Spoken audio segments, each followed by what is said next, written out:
having moved here from Colorado to go to college, kind of alone and for the first time in my life, I got involved in a kind of a authoritarian, hierarchical campus church movement. The church leaders, they ran our lives, and they were not to be questioned. And after college, I moved up from Eugene to here and met Jeff, who also got into the group, and we were just very young, looking for a place to belong.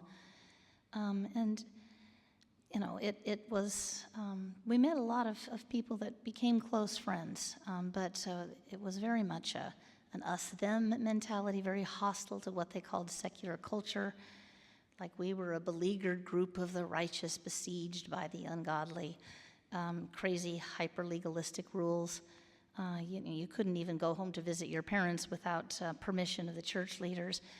You were not allowed to date. You could only get married with permission of the church leaders. Your first kiss was at the altar.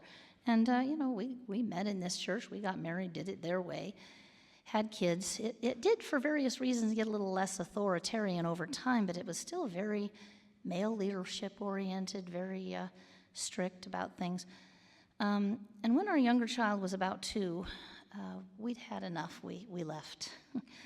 And we found a gentler, more nurturing church that was not at all authoritarian, but somehow we never really fit in there, even though we stayed 10 years. There was a lot of that us-them mentality. I would say it wasn't so much in the leadership as in the congregation, but it was just in the culture of the surrounding culture was hostile. Women still couldn't be elders or senior pastors. And Jeff especially never really felt at home, but we stayed there and raised our kids and had them in children's church and so on, and then youth group. And many of the people were really very sweet, and I'm still friends with some of them also today. And then when our oldest was grown and just out of community college, they came out to us as LGBTQA+. And we realized that our church was never going to look on this as anything but sin, and they were going to commiserate with us about having a kid who was this. We didn't want this to be an issue. We didn't want to be commiserated with. We were happy for our kid that they had found who they really were and were living more of their authentic life, especially when later they came out as trans male, and we realized that that's who they really had been all along. Fortunately, the church leaders understood our dilemma.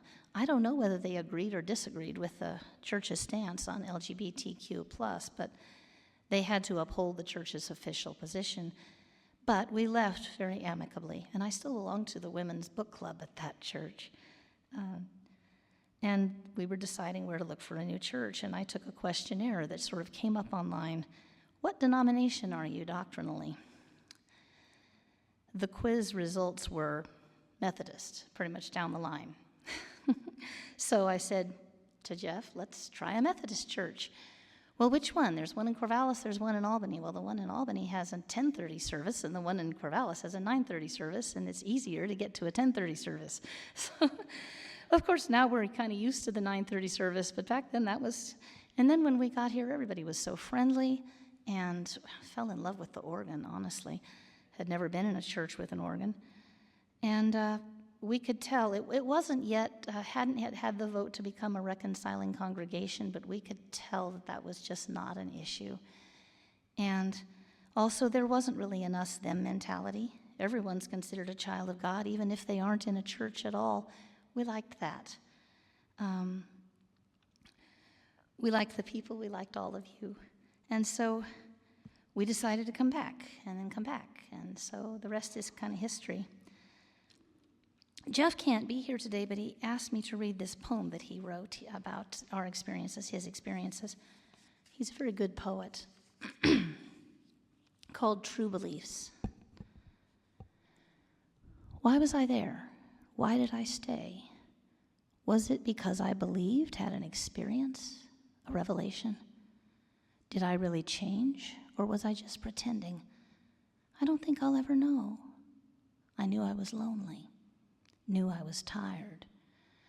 Tired of who I was, tired of the life I led, wanting to be something more, something a little bit special. I just wanted to be accepted, to belong somewhere, to fit in, even if I knew I never would really fit. Was I really a believer in those days when I thought that the right doctrines were all that mattered?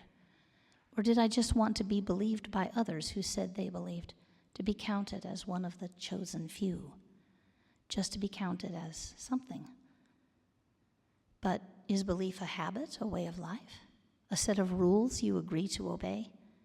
Or is it what you know to be the truth? But when your truth starts changing, do your beliefs change as well? So, many of the things we were taught to believe in our heart, mind, and soul were just extra, made-up rules designed to make us feel superior, set apart from sinners. We were told our faith made us better than they were, our holiness so pure.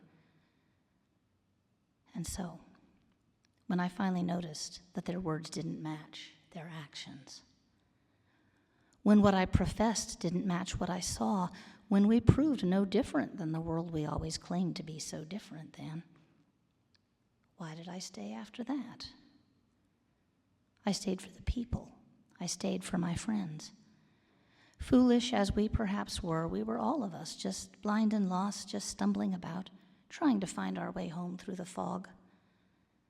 But finally that wasn't enough. I had had enough. I couldn't stay. My true beliefs got in the way.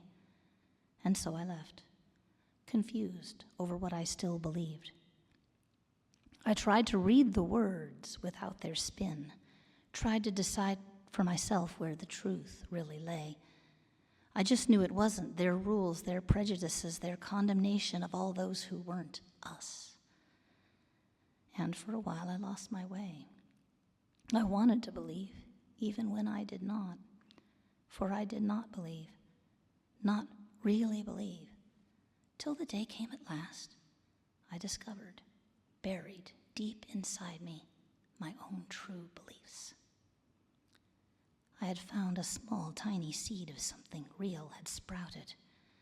A solid core of gold remained as the facade of clay sloughed away, and I was left with something simpler, deeper, basic, and pure. The pretense had turned to reality, though perhaps a kind of reality unrecognizable to those still pretending. My own true beliefs took root, and I knew what I wanted.